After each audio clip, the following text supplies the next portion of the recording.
Olha, estávamos falando agora há pouco com a Vera Magalhães sobre a possibilidade do presidente Michel Temer fazer a indicação do ministro da Justiça, o ex-ministro Carlos Veloso, o ministro que foi presidente do Supremo Tribunal Federal, gentilmente atende agora a Jovem Pan. Ministro Carlos Veloso, bom dia, muito obrigado pela sua atenção. Bom dia. Ministro, o que é possível já dizer, o que já há de concreto? Eu sei que o senhor vai conversar novamente com o presidente Michel Temer.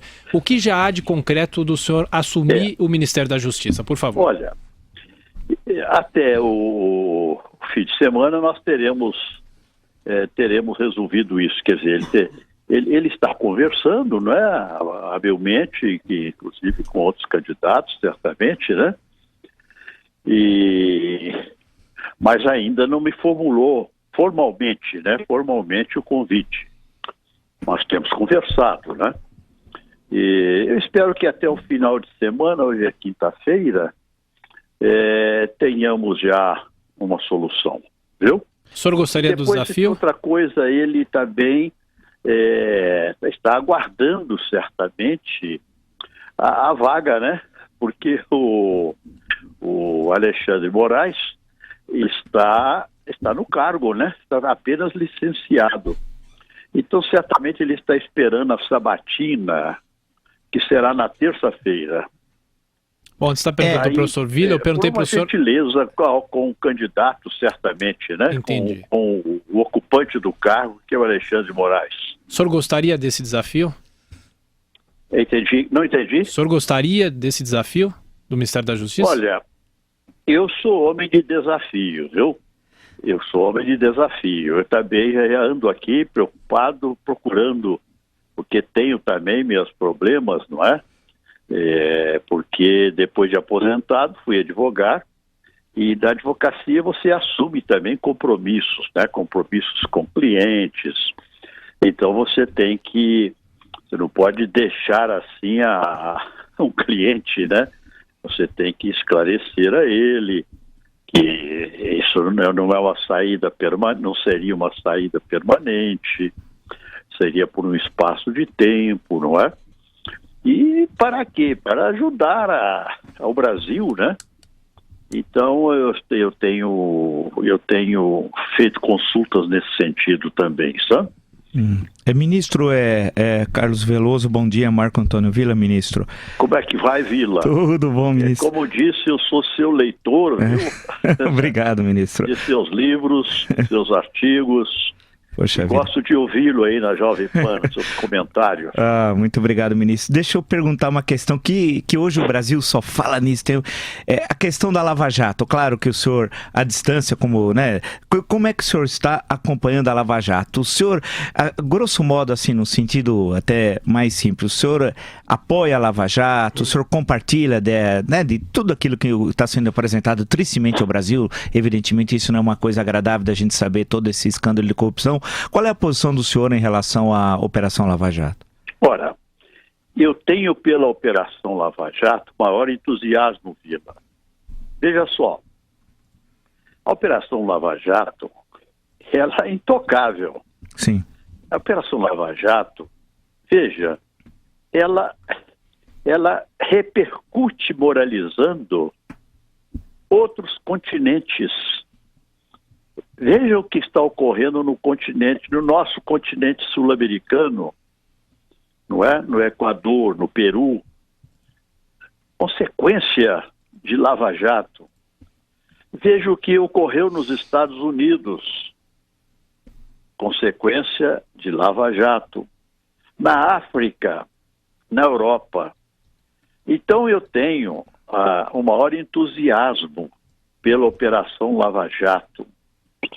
Ela está passando a limpo o Brasil. Então, somente o Brasil, ela atinge outros países moralizando.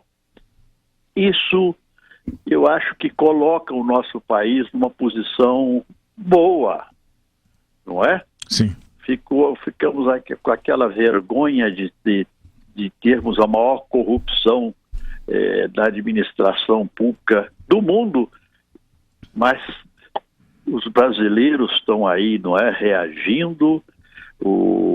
a Polícia Federal, com o Ministério Público, sob a supervisão judicial. Isso é muito importante.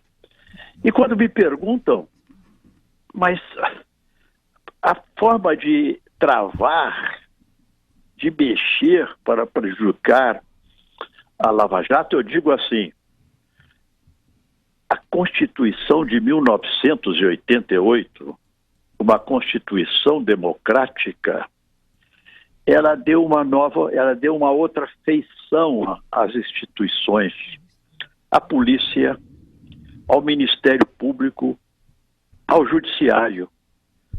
Nenhum ministro da Justiça, nenhuma autoridade do Poder Executivo ou do Poder Legislativo tem condições de interferir na Operação Lava Jato. A Polícia Federal está com a sua missão constitucional, cumprindo a sua missão constitucional. O Ministério Público, sabemos das suas características de independência.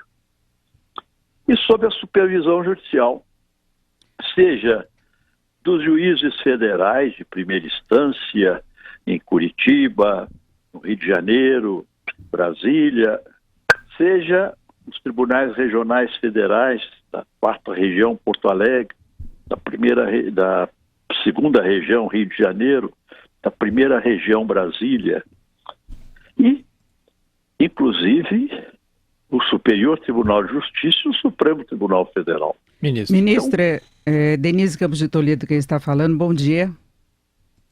Sim, pois não? Ministro, eu gostaria de saber como é que o senhor vê a questão do foro privilegiado, que tem sido muito discutido, pelos políticos se sentirem mais acolhidos quando eles têm essa proteção. Nós tivemos, inclusive... O foro privilegiado. Exatamente. Eu queria saber o que o senhor pensa a respeito. Perfeito. Olha, a minha posição relativamente ao foro privilegiado é antiga. É desde o tempo que eu estava no serviço ativo do Supremo Tribunal Federal. Desde o tempo que eu estava lá julgando questões. Eu sempre dizia, o foro privilegiado, ele é uma excrescência. Foro privilegiado, o nome está dizendo, não é republicano. Ele privilegia grupos de pessoas. Isto não pode existir numa república. E vejam uma coisa, o Supremo Tribunal Federal, por mais que se esforcem os seus juízes, e eles se esforçam muito para pôr aquelas coisas para frente, não tem condições. Primeiro que o tribunal não tem vocação para julgar ações penais originárias, não tem vocação.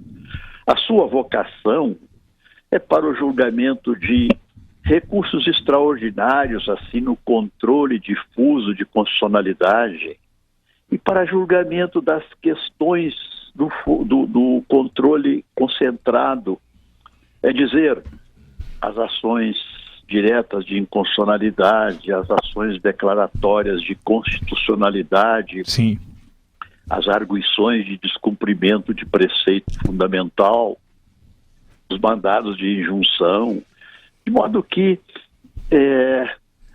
eu acho que isso não pode, isso tem que acabar. Sim. Olha, o que depender de mim, eu farei tudo. Então, deixa eu aproveitar para colocar uma questão para o senhor ministro. Eu já vou chamá-lo de ministro, que o senhor vai ser ministro mesmo.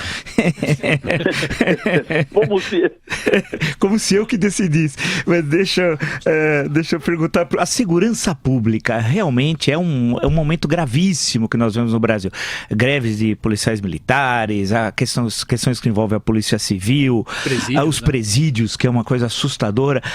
E falam até no nome de um possível secretário que poderia auxiliá-lo, o senhor José Beltrame, que teve uma longa atuação lá no Rio de Janeiro, bastante conhecida e tal. Como é que o senhor coloca como é que o senhor vê essa questão da segurança pública e se o senhor Beltrame é um bom nome para ser secretário de segurança pública? Vila, eu tenho a maior preocupação com segurança pública, porque a cada dia a cada dia nós notamos a insegurança das pessoas nas ruas. E essas questões que estão surgindo relativamente às forças policiais, militares, não é? Isso aí é muito grave. E eu realmente, se assumir, isso vai ser algo que vai me preocupar. Eu pensei nesse nome, Beltrame, sim. E o que é que você me diz dele? Eu apoio. Eu apoio, porque é o seguinte, eu não acho que é correto fazer, por exemplo, a relação dele com a política lá fluminense e tal, com aquelas pessoas lá do Rio de Janeiro. Eu acho que ele é uma pessoa séria, tem tanto o trabalho dele na Polícia Federal, originalmente, depois como secretário de Segurança, tem boas ideias. Eu acho que tendo o apoio do senhor, certamente vai ser um bom secretário de Segurança Pública. Pobre. Saiu, e é uma pessoa muito séria. Não é? Sim, é verdade. E eu acho que é uma pessoa que conhece o métier, né? Que é respeitado, então acho que seria muito importante, porque esse é um tema que deixa... Esse depoimento seu é, para mim, muito importante, viu? Obrigado, ministro. Fique certo disso, porque não o conheço pessoalmente, não é? Sim. Eu conheço pelo trabalho dele, é um policial federal, um delegado da Polícia Federal, hoje está aposentado, né? Então tem por ele admiração e respeito. Então realmente, se eu assumir, se for o caso, é um nome que estará presente, sem dúvida nenhuma, viu? Valeu. Porque é um problema que temos que convocar quem entende, né? Claro, o senhor tem toda a razão. Quem entende, e ele entende. E trabalhou para a sociedade carioca, no Rio de Janeiro, de um modo geral, a sociedade fluminense, não é? Sim. 10 anos. Ô ministro, e já agradecendo o senhor pela gentileza, pela atenção, eu faço um convite. Assim que o senhor for nomeado ministro, o senhor vem conhecer aqui a Jovem Pan e conhece o Vila antes do Beltrame, combinado? Perfeito. Mas o Vila eu já conheço. Já conhece, né? Dos programas de TV, vejo sempre assisti recentemente um programa seu com o Irã Vac. Sim, no painel, Globo News Painel, que é um programa realmente importante, então suas intervenções sempre muito criteriosas. Obrigado, ministro. Bravas. Ministro Carlos Veloso, boa sorte, viu? Obrigado, ministro. Muito obrigado pela atenção, bom dia. Um grande abraço a todos e aos paulistas e um bom dia.